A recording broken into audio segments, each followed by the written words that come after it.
Assalamualaikum warahmatullahi wabarakatuh. Al-Fatihah. A'udzu billahi minasy syaithanir rajim. Bismillahirrahmanirrahim. Alhamdulillahi rabbil alamin. Arrahmanir rahim. Maliki yaumiddin. Iyyaka na'budu wa iyyaka nasta'in. Ihdinas siratal mustaqim. صراط الذين أنعمت عليهم غير المغضوب عليهم ولا الضالين آمين. الحمد لله الذي لم يتخذ ولدا ولم يكن له شريك في الملك ولم يكن له ولي من الذل وكبره تكبيرا. نحمده ونستعينه ونستهديه ونستغفره ونعوذ بالله من شرور أنفسنا ومن سيئات أعمالنا. من يهده الله فلا مضل له ومن يضلل فلا هادي له. اللهم صل وسلم على عبدك ونبيك ورسولك النبي الأمي وعلى آله وصحبه أجمعين. اللهم إنا نعوذ بك من البرص والجنون والجزام ومن سيء الأسقام. اللهم نور قلوبنا بنور هدايتك كما نورت الأرض بنور شمسك أبدا أبدا برحمتك يا أرحم الراحمين. والحمد لله رب العالمين. Ya Allah, ya Tuhan kami memohon kepadamu ya Allah, Engkau terangi dan sinarilah hati kami ini dengan cahaya hidayahmu, sebagaimana Engkau telah terangi bumi ini dengan cahaya mentarimu selama-lamanya dalam hidup kami ya Allah. Wahai Tuhan yang Maha Pengasih lagi Maha Penyayang, terimalah permohonan kami. Amin amin ya rabbal alamin. Alhamdulillah, kita merafakkan setinggi-tinggi kesyukuran kepada Allah Azza wa Jalla dengan limpah kurnia, inayah dan hidayah Allah Subhanahu wa ta'ala, dapat sekali lagi kita bertemu ketika mana kita berada di dalam PKPP. Mudah-mudahan pertemuan kita ini satu pertemuan yang mendapat barakah daripada Allah Subhanahu wa ta'ala. Dan juga mudah-mudahan pertemuan kita ini akan memberikan sesuatu yang bermanfaat kepada kita. Muslimin dan muslimat yang dirahmati Allah Subhanahu wa ta'ala, kita dah masuk hari yang ke-6 daripada bulan Safar tahun 1442 Hijrah. Makna kata kita dah masuk bulan kedua. Bulan pertama dah habis dah. Bulan Muharram tu dah selesai, habis dah tuan-tuan muslimin muslimat yang dirahmati Allah. Setengah tempat bubuk suara, lepas tutup dah. Setengah tempat tak dan nak buat bubuk suara lagi, dia kata ni. Dah masuk dah bulan Safar. Bolehkah nak kacau? Awak tak boleh pula. Kacau bagi banyak-banyak. Ya, kacau lah. Nak kacau berapa kawah pun, ya, sebab dianya tiada kaitan dengan ibadat. Ya, tuan-tuan, dia adalah satu adat yang menjadi kelaziman bagi masyarakat kita orang Melayu ni. Bila masuk bulan Muharram, ya, kita kacau bubuk yang diberi nama, ya, bubur Ashura. Dan tuan-tuan muslimin muslimat dirahmati Allah, dah kacau lebih tu, teringatlah pada Tok Imam, kan? Teringatlah pada Tok Bilal, pada Tok Siak yang duk jaga surau kita ni tuan-tuan. Ya, ada lebih teringat kat ustaz sama. Tu dia. Jadi tuan-tuan muslimin muslimat yang dirahmati Allah Subhanahu wa ta'ala, dah masuk bulan 2 ni tuan-tuan. Mudah-mudahan dalam bulan tahun baru ni kita dapat menambah amalan kita. Tuan-tuan muslimin muslimat dirahmati Allah, mudah-mudahan tahun ni lebih baik daripada tahun yang lalu. Baik, dalam keterbatasan waktu tuan-tuan, kita mengulang kaji kitab Halal dan Haram dalam Islam. Ya, Al-Halal wal Haram fil Islam. Karangan asal Dr. Yusuf Al-Qardawi. Dan terjemahan yang kita baca ni tuan-tuan, Dr. Zulkifli Muhammad Al-Bakri, Menteri di Jabatan Perdana Menteri Hal Ehwal Agama. Ya, sekarang ini kita sampai pada muka surat 379. Maknanya dah banyak dah tuan-tuan. Banyak tahun dah kita ulang kaji kitab ni. Tebal semakin menipis. Mana kata tuan-tuan banyak dah kita ulas sebelum ni, kita ulang kaji, ya. Dan malam ni kita sampai dalam bab suami isteri, sambung daripada bulan lepas. Suami isteri mestilah bersabar di atas karenah pasangannya. Tuan-tuan muslimin muslimat yang dirahmati Allah. Bila dia letak satu tajuk ni, maknanya tajuk ni adalah perkara penting juga. Dalam hal ehwal urusan kekeluargaan, terutamanya hubungan suami isteri. Tentulah ada perkara penting. Pasal apa? Daripada masalah, dia akan timbul lagi masalah dan akan berlaku masalah. Itu dia. Sampai akhirnya, ya, berlakulah pemisahan atau terpisah, dan ada hukum-hukum yang datang selepas daripada tu. Ya, baik. Kita baca.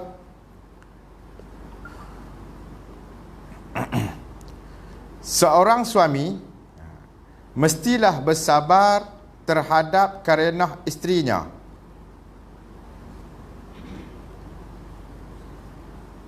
Jika dia mendapati ada sesuatu kelakuan daripada isteri yang tidak menyenangkan hati suami, suami hendaklah sentiasa ingat bahawa isterinya itu adalah seorang yang lemah.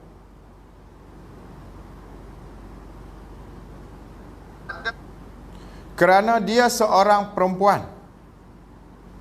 Di samping ada banyak kekurangan sebagai seorang manusia, sepatutnya dia sentiasa mengingati segala kebaikannya di samping keburukannya, dan memandang budi baiknya yang banyak di samping keaibannya yang sedikit. Ini muqaddimah daripada terjemahan kitab asal Al-Halalu wal Haram fil Islam. Dalam muqaddimah ni, pengarang kitab ni dia bagi tahu bahawasanya suami isteri ini hendaklah kita menerima kekurangan dan kelebihan, kebaikan dan keburukan pasangan kita. Dan kita cuba, kalaulah perkara itu perkara yang buruk, kita perbaiki sedikit demi sedikit. Dan jangan sampai kita menceritakan keaiban pasangan kita kepada orang yang tidak sepatutnya. Tuan-tuan, faham tu? Kita kena terima kadang-kala lebih. Ya. Dulu waktu mula-mula kenal dulu, kurus ya lah ni. Kan? Dan mula ada cerita. Kan? Lah ni ish kata tengok tu macam ubi keledek. Kan? Bersimpui sana, bersimpui kot ni. Ya, berlapis kot sana, berlapis kot sini. Kita jangan ceritalah, walaupun benda tu ya memang realiti, pi cerita pada orang luar. Ya. Yang ni boleh mendatangkan perkara yang tidak baik pula. Ya, orang hak dengar tu pi cerita balik pula kat pasangan kita. No hai, pasang. Apa? Duk cerita apa kat orang? Duk pergi cerita apa kat orang? Kan? Boleh jadi pergaduhan. Baik, tuan-tuan, dinyatakan dalam sebuah hadis Nabi sallallahu alaihi wasallam. Nabi sallallahu alaihi wasallam telah bersabda, la yafruku ay la yufqidu mu'minun mu'minah in saqita minha khuluqan radiya minha ghairahu. Maksudnya seorang mukmin, yakni suami, tidak boleh membenci mukminah, yakni isterinya. Jika dia tidak suka kepada sesuatu perangainya, dia tentu rela kepada perangainya yang lain. Rawahu Muslim. Hadis riwayat Imam Muslim. Muslimin dan muslimat, mini mukminat yang dirahmati Allah Subhanahu wa taala. Dalam hadis ni Nabi mengingatkan kita kepada suami-suami, janganlah kita memandang perkara yang tak elok pada isteri sahaja. Pandanglah kepada perkara yang baik. Kan? Cuba tengok dia. Kan? Sebelum kahwin dulu macam mana? Dia kata, mak hang belum kahwin dulu, kan? Hari-hari jumpa bau minyak wangi ya. Lah ni hari-hari jumpa bau minyak angin ya. Kan? Jangan duk buat lagu tu lah tuan-tuan. Bau minyak angin pun sebab apa? Sebab masak makan kat keluarga lah. Kan? Lama mana berdiri duk masak tu. Kan? Biasanya orang masak berdiri lah kan. Jarang lah orang masak sambil duduk. Kalau buat dapur rendah boleh lah. Tapi buat dapur rendah sekali takut anak pula agah naik. Kan? Berapa lama dia berdiri duk masak? Tu tak kira basuh baju lagi. Walaupun basuh baju dengan mesin. Kan? Basuh baju lagi. Ada setengah tu kita tengok. Ya, semua isteri dia buat. Suami buat apa? Suami pergi kerja, balik kerja, duduk rehat atas cushion, buka surat bak. Kalau tak buka surat bak pun lah ni, dia buka WhatsApp, buka Facebook, buka WeChat, buka Instagram. Update status. Lepas tu petang keluar kayuh geret, kayuh bersekat. Kan? Lepas tu ambil gambar. Balik main di rumah, up status balik. Hari ni 50 km. Ringan-ringan je. Kan? Ya?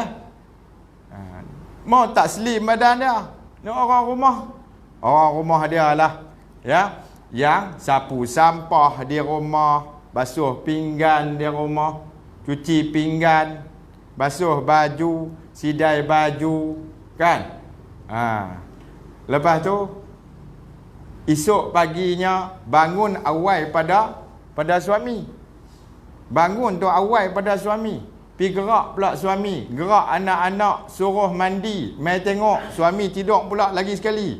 Kan? Gerak pula lagi sekali. Suruh pi mandi. Lepas pi mandi tu tuan-tuan, ni setrika baju pula kat suami, dekat anak-anak, sedia pula beg-beg depa. Sagi isteri pun pi kerja juga.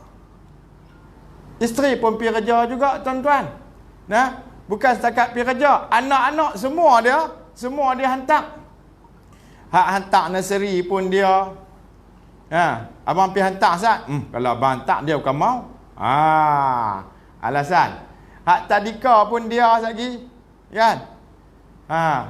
Hantar ke rumah pengasuh pun dia. Hantar pergi sekolah pun isteri ada. Orang macam tu. Suami dia last sekali pandang keburukan pada isteri. Awak tak pandang hak baik tu. Hak dia duk tolong kita tu. Kan? Jadi Nabi pun pesan. Nabi kata pandanglah kebaikan dia.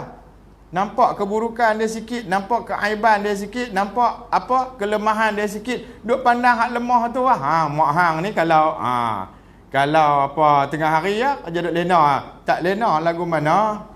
Kan? Letih bak aja. Biar dia rehat sat. Kan? Jadi tuan-tuan muslimin muslimat yang dirahmati Allah, ya, adanya tolak ansur, adanya faham memahami ini sangat penting dalam rumah tangga. Jadi sebab tu tajuk ni diletak oleh pengarang kitab ni, Syekh Yusuf Qaradawi. Dia kata apa? Suami mesti sabar. Dan firman Allah Subhanahu wa taala, Syekh Yusuf Qaradawi diangkat satu firman Allah taala daripada surah An-Nisa ayat 19. Wa'ashiruhunna bil ma'ruf fa in karihtumuhunna fa asa an takrahu syai'an wa yaj'alallahu fihi khairan katsira. Ya. Pergaulilah isteri-isteri kamu itu dengan cara yang baik. Maka jika kamu membenci mereka, maka semoga sesuatu yang kamu membencinya itu justru Allah Subhanahu wa taala akan menjadikan padanya kebaikan yang banyak. Sebagaimana Islam mewajibkan seorang suami supaya bersabar di atas kelakuan dan perangai isteri yang tidak disukainya, Islam juga menyuruh si isteri dengan suruhan yang sama supaya merelakan suaminya apa yang mungkin berlaku daripadanya sekadar yang termampu serta pandai mengambil hatinya. Di samping itu, Islam mengancam isteri supaya jangan sampai dia dapat tidur dalam keadaan suaminya marah kepadanya. Sebagaimana sabda Nabi sallallahu alaihi wasallam, salasatun la tarfa'u salatuhum fawqa ru'usihim shibran rajulun amma qauman lahu karihun wa imra'atun batat wa zawjuha 'alaiha saqitun wa aqwani mutasari'ani mutakhasimani. Maksudnya, ada 3 orang yang sembahyangnya tidak terangkat melebihi batas kepalanya walaupun hanya sejengkal, iaitu seorang lelaki yang menjadi imam kepada suatu kumpulan sedang mereka semua membenci kepadanya. Yang kedua, seorang isteri yang seronok tidur sedangkan suaminya menyimpan marah terhadapnya. Dan yang ketiga, 2 orang saudara yang saling bermusuhan. Hadis riwayat Ibnu Majah dan Ibnu Hibban di dalam sahihnya. Jadi tuan-tuan muslimin, muslimat, mukminin, mukminat yang dirahmati Allah, sebagaimana disebutkan tadi bahawasanya bukan sekadar suami saja perlu memahami dan juga berlapang dada menerima apa saja yang agak nampak lemah ataupun keburukan pada isteri, isteri juga kena terima, berlapang dada, dan juga janganlah menceritakan keaiban suami kepada orang lain. Sama juga macam suami. Jangan duk pergi cerita lelaki aku tidur bahang bunyi macam dengan rimau duk dalam hutan mengeroh. Jangan duk pergi cerita macam tu kepada orang. Baik. Nampak orang lelaki bila dah main berumur ni kan, bila berdiri tunduk bawah memang tak nampak ibu jari kaki. Pasal apa? Pasal nampak perut kan. Tengok nampak ibu jari kaki tak nampak tu, maksudnya perut dia dah dapat pangkat PJK, perut jauh ke depan kan. Bila dah keadaan macam tu, jangan kita bagi seorang isteri mencemuh suami dia kan. Nampak keburukan pada suami dia sebenarnya kebaikan ada pada kedua-duanya dan juga keburukan ada pada kedua-duanya. Sebab manusia ni memang ada baik buruk pada diri dia. Cumanya kalau buruk tu, kalau boleh kita simpan. Simpan. Jangan duk pergi cerita dekat orang. Supaya apa? Supaya harmoni. Ya, supaya bahagia. Baik. Dalam hal ini ada nota kaki yang ditulis oleh pengarang yang menterjemahkan kitab ni, Dr. Zulkifli Muhammad Al-Bakri, diambil ya tentang kisah Imam Asy-Syahid Hasan Al-Banna. Nah,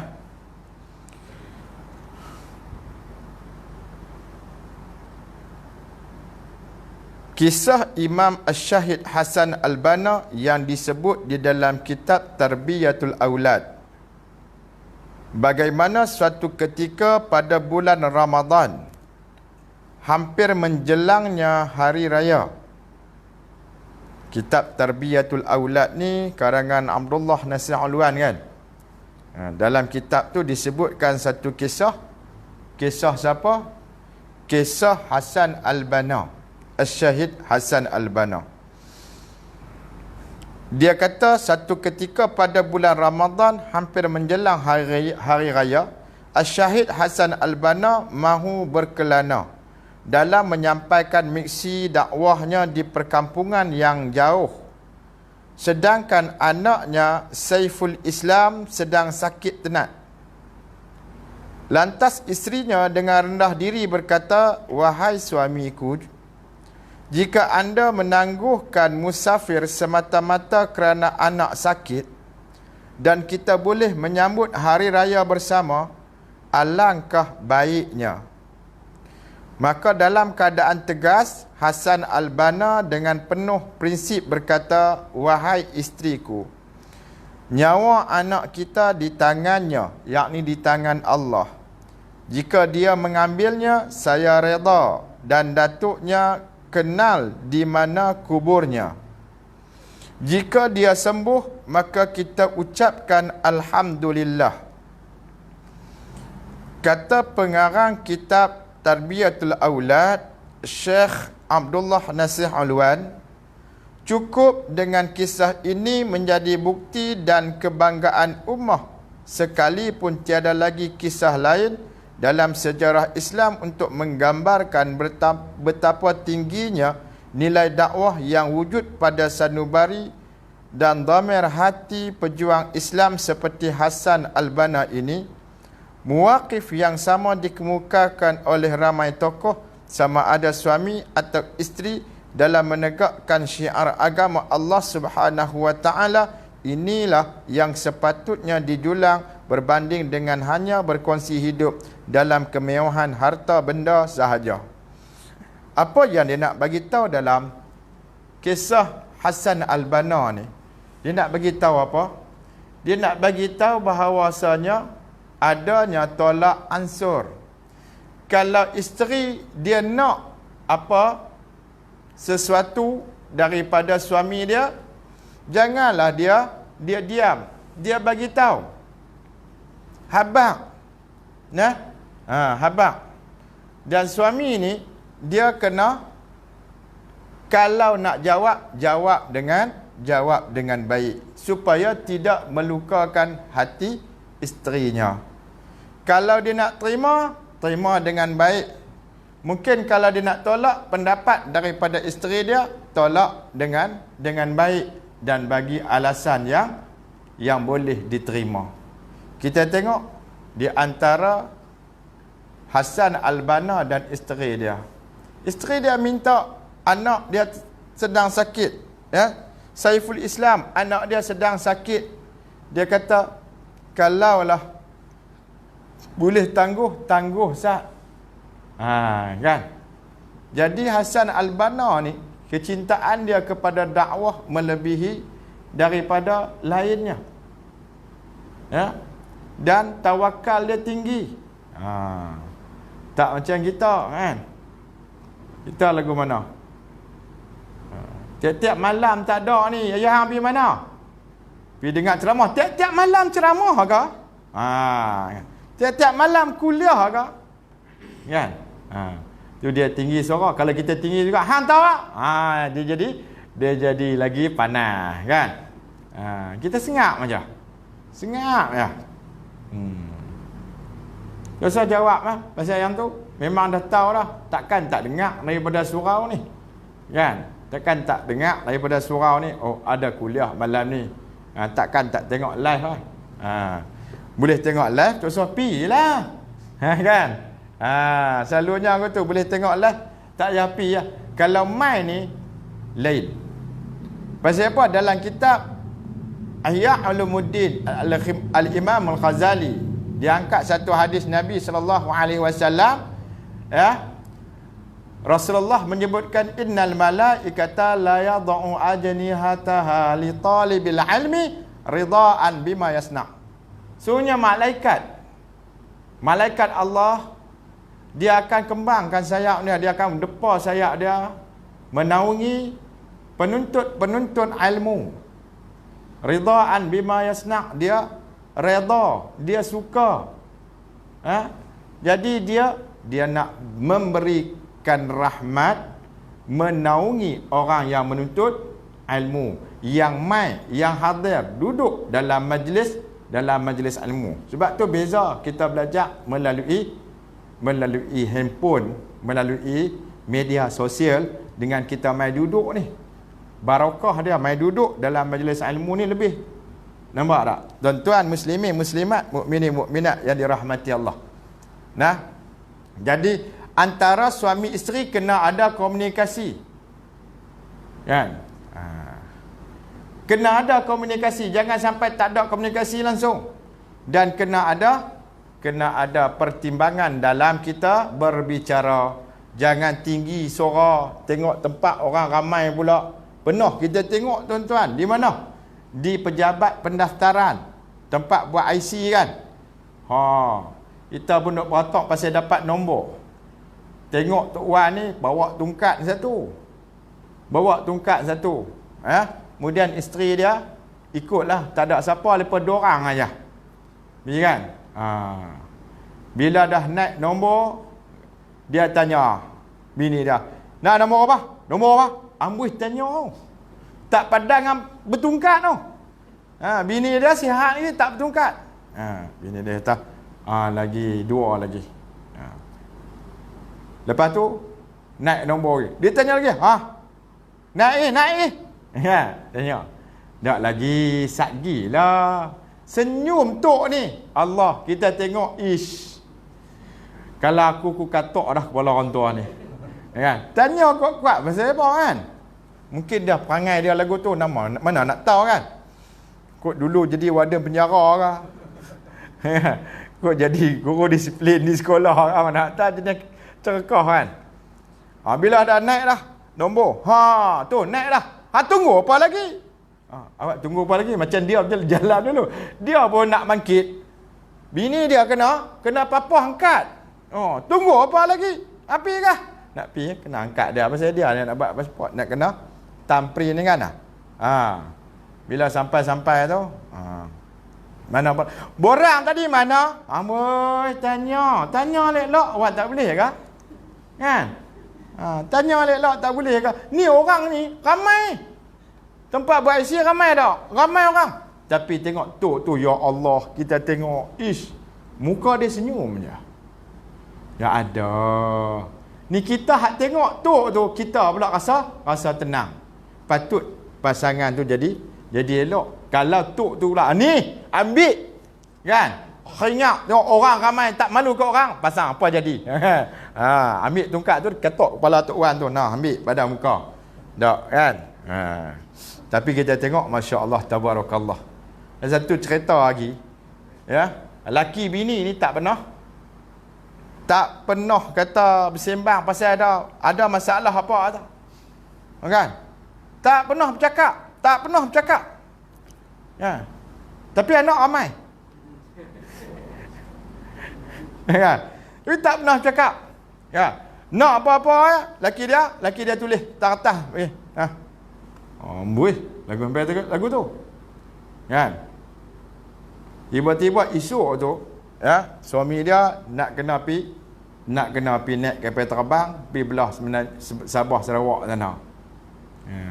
Kalau macam lah kan, ada urusan di Sabah nak pilihan raya ni kan.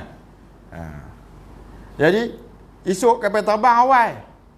Nak kena keluar awal. Kapal terbang pukul 6.45. Jadi dia sebelum subuh tu dia nak kena keluar dah. Kebetulan malam tu dia duduk buat kerja lagi. Ya. Buat kerja. Pasal esok nak pi malam ni nak kena siap presentation apa? Siap kan. Pada tulis kat bini dia. Bagi. Dia tulis apa? Tolong kejutkan saya 4.30. Kan? Lepas tu tuan-tuan, habis kerja tu dalam pukul 2 tidur.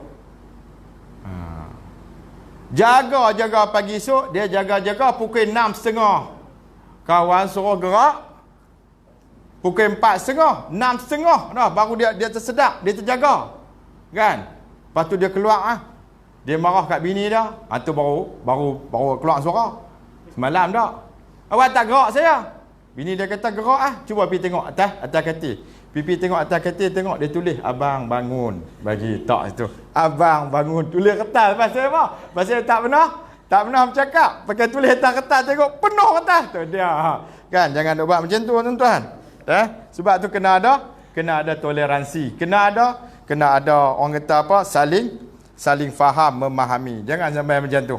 Kan? Itu dia. Bahaya ni tuan-tuan, muslimin muslimat yang dirahmati Allah Subhanahu Wa Taala. Kemudian kalaulah berlaku sesuatu yang punca dia mai daripada isteri, ada jalan penyelesaian menurut syariat Islam. Ya. Kalau isteri yang derhaka, ni yang disebut isteri yang derhaka. Isteri yang derhaka ni disebut dengan satu istilah nusyuz. Bila berlaku nusyuz dan persengketaan antara suami isteri, bagaimanakah untuk menyelesaikan masalah supaya tidaklah berlanjutan perkara-perkara yang tidak baik antara suami isteri. Saya cakap dulu tu no. Dia jadi gimana tak hari ni dia nak kata panas tak panas, nak kata sejuk tak sejuk. Petang tadi tu nampak macam kan nak kata panas tak panas, sejuk tak sejuk kan. Jadi tuan-tuan muslimin muslimat yang dirahmati Allah, kita tengok ketika berlaku nusyuz dan persekitaran, lantaran lelaki itu tetap menjadi tuan rumah dan yang berkuasa ke atas kaum keluarga disebabkan hukum pembentukannya, kesediaannya dan kedudukannya di dalam kehidupan, dan lantaran dia telah membayar mas kahwin isterinya, kemudian wajib pula ke atasnya mengeluarkan nafkah, maka tidaklah wajar sekali isteri pula mengabaikan ketaatan kepadanya dan mempersoalkan kekuasaannya, kelak akan menimbulkan perpecahan dalam kehidupan rumah tangga dan akan bergeloralah lautan yang membawa bahtera rumah tangga sehingga boleh menyebabkan tenggelam ke dalam lautan yang bergelora itu. Hal ini dapat dielakkan sekiranya isteri tetap menganggap suaminya sebagai penguasanya yang tunggal. Jadi tuan-tuan muslimin muslimat yang dirahmati Allah, kadang-kala kan berlaku dalam rumah tangga ni, isteri tak mau terima suami dia sebagai ketua. Dia nak jadi ketua. Istilah dia queen control. Ya, apa pun bini dia yang akan tentukan. Ya. Suami takut kah? Bukan suami takut. Cuma tak berani je. Kan? Dia tak takut, cuma tak berani je. Bukan takut bini, tapi bini tak takut kat dia. Tu yang jadi masalah kan.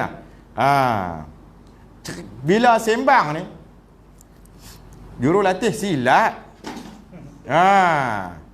Jurulatih silat. Badan kemah duk gelenggang.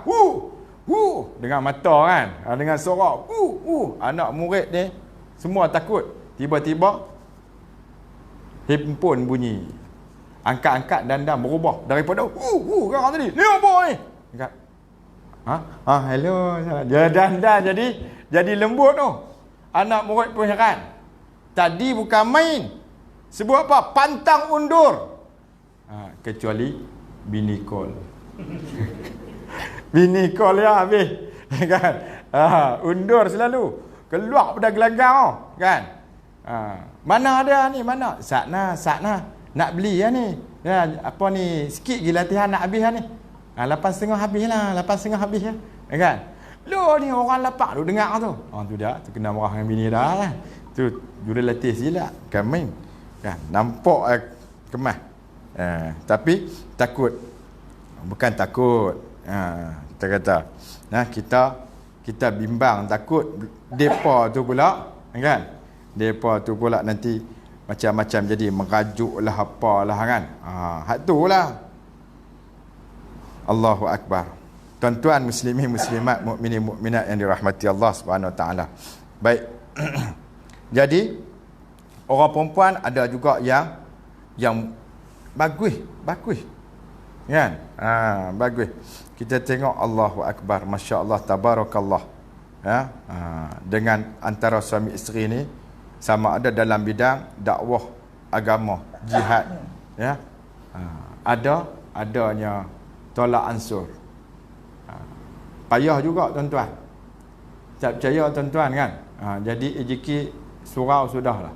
Ataupun jadi jawatan kuasa dalam masyarakat.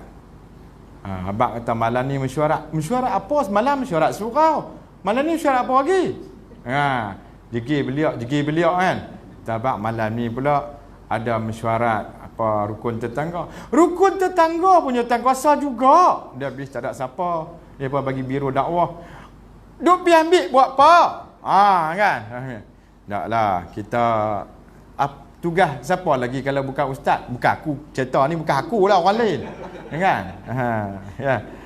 Siapa lagi kalau nak ambil ni bidang-bidang dakwah ni, kita lah. Dak orang lain, ustaz lain tak ada.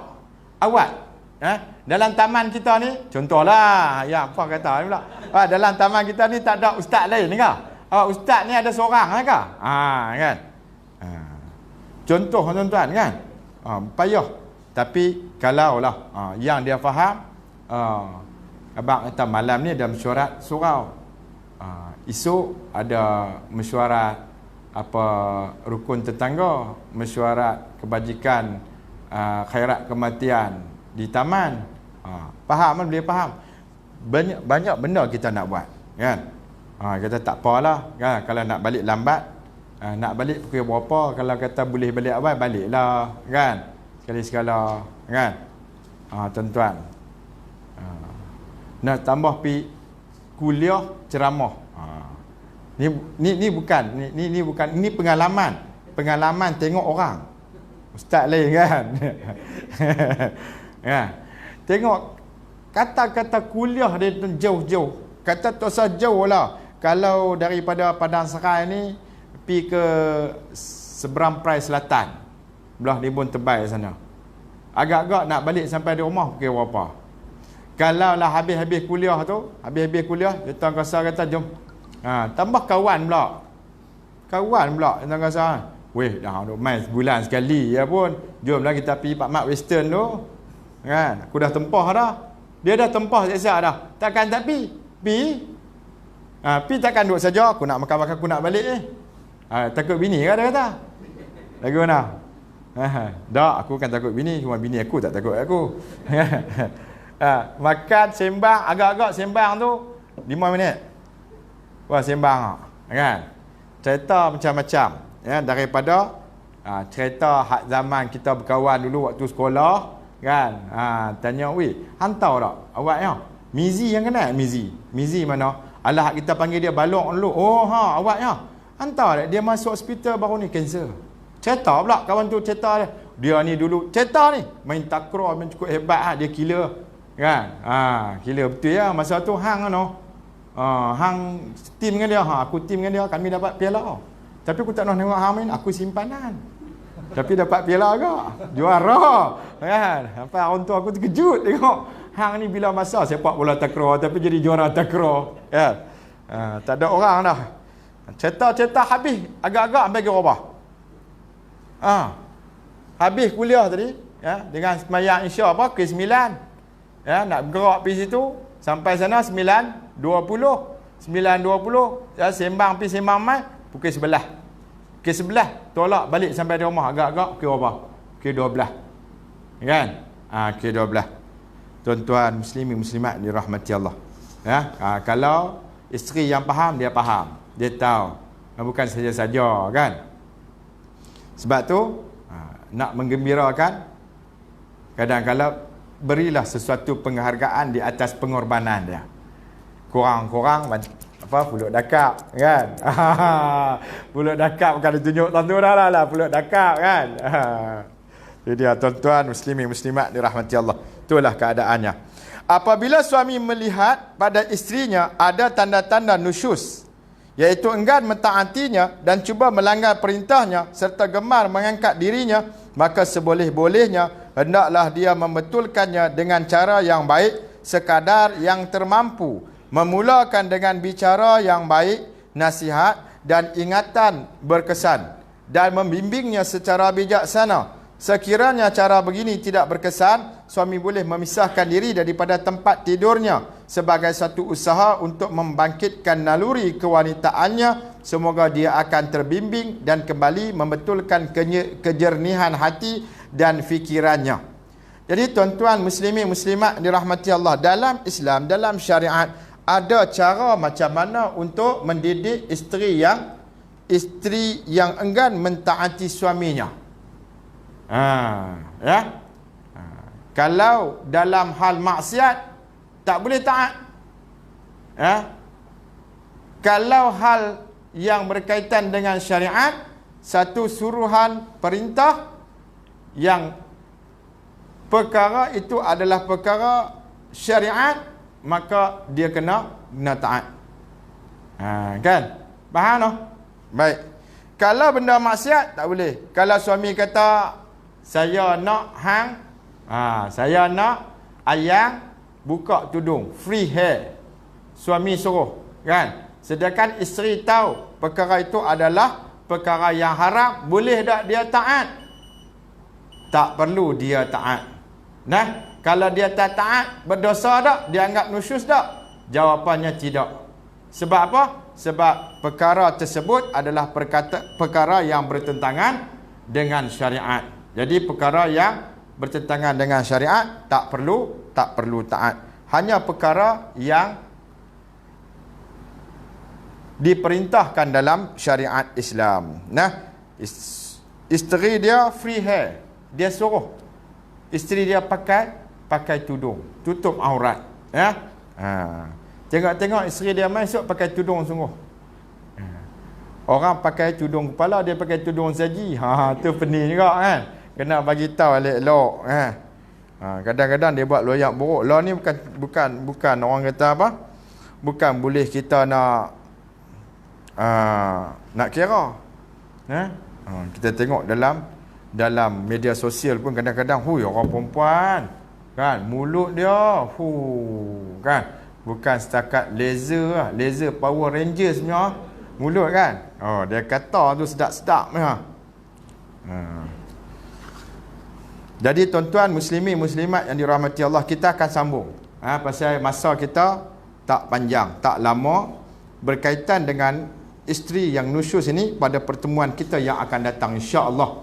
Ya, mudah-mudahan pertemuan kita pada malam ini ada manfaat untuk kehidupan kita dalam melayari kehidupan di atas dunia sebelum kita menutup mata. Jadi tuan-tuan muslimin muslimat dirahmati Allah, saya tak mau memanjangkan kita kata penutup kuliah kita pada malam ini. Kesimpulannya tuan-tuan muslimin muslimat dirahmati Allah, kena ada tolak ansur di antara suami isteri dan faham, memahami, saling menerima kelebihan dan juga kekurangan. Wallahu a'lam bissawab. Yang baik daripada Allah, salah silap itu diri saya. Marilah sama-sama kita tangguh dengan tasbih kafarah dan suratul Asr. Subhanakallahumma wa bihamdik asyhadu an la ilaha illa anta astaghfiruka wa atubu ilaik. Bismillahirrahmanirrahim. Wal 'asr innal insana lafi khusr illa alladhina amanu wa 'amilus solihat wa tawassaw bil haqq wa tawassaw bis sabr. Shadaqallahul azim. A'udzu billahi minasyaitonir rajim. Bismillahirrahmanirrahim. Alhamdulillahi rabbil alamin wassalatu wassalamu ala asyrafil anbiya'i wal mursalin wa ala alihi wa sahbihi ajma'in. Allahumma inna na'udzubika min 'ilmin la yanfa' wa min qalbin la yakhsha wa min nafsin la tashba' wa min du'ain la yustajabu laha. Rabbana atina fid dunya hasanah wa fil akhirati hasanah wa qina azaban nar. Wa sallallahu ala sayyidina Muhammad wa ala alihi wa sahbihi ajma'in. Walhamdulillahi rabbil alamin. Hadza wa billahi taufiq wal hidayah. Assalamualaikum warahmatullahi wabarakatuh.